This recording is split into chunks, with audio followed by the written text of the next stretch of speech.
I wanted to talk about a common theme that I've been seeing come up in some discussions I've been having with colleagues, friends, people that I know about training as we get older.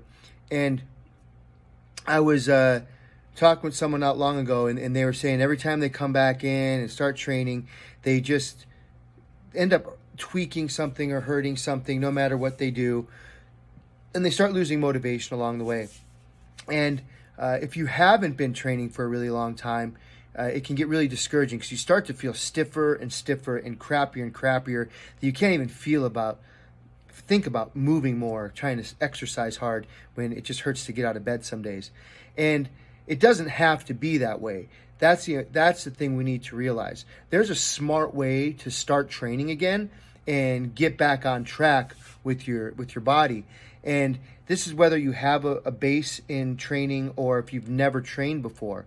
One of the biggest mistakes I see are people that used to train really hard, even 20, 30 years ago, and they start training again as they get older in their 40s or older, and they just kind of say, well, I know how to lift weights, or I've done this before, and they jump right back in to where they started years ago. Maybe not with the weight, but they still do the same movements and try and remember their old workout routine. And that's usually a recipe for disaster.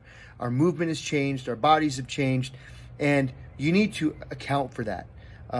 And if you haven't worked out before, the biggest misconception or biggest problem I see is they end up going to one of these boot camp or type of boutique HIIT studios that just trash them with exercise that isn't based on any quality of movement or quality of training. It's just intensity of training.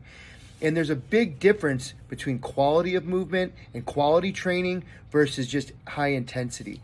I don't care about how intense your 1 or 2 sessions a week were if they're making you tired and miserable and sore that you can't do something for the rest of the week, or they're setting you back.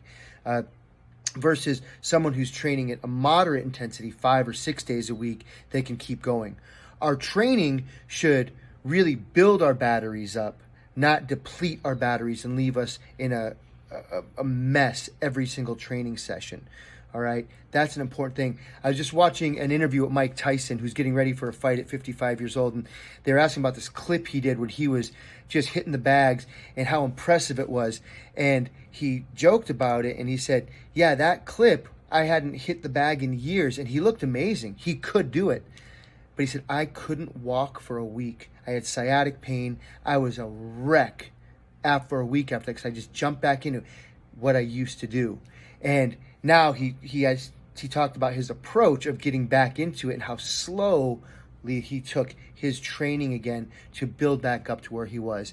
And I think for a world-class athlete to understand that and realize that it's a slow approach to getting back into shape, that works for all of us.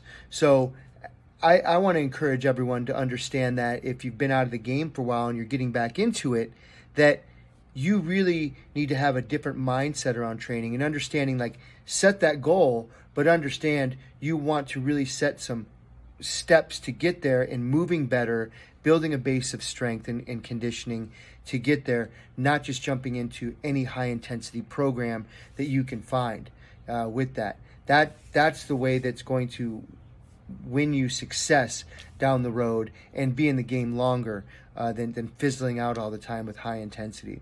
So that's what I wanted to touch on today, and feel free to keep sending me your questions and answer questions so I can answer them for you, and I'm having fun doing these videos. So thanks.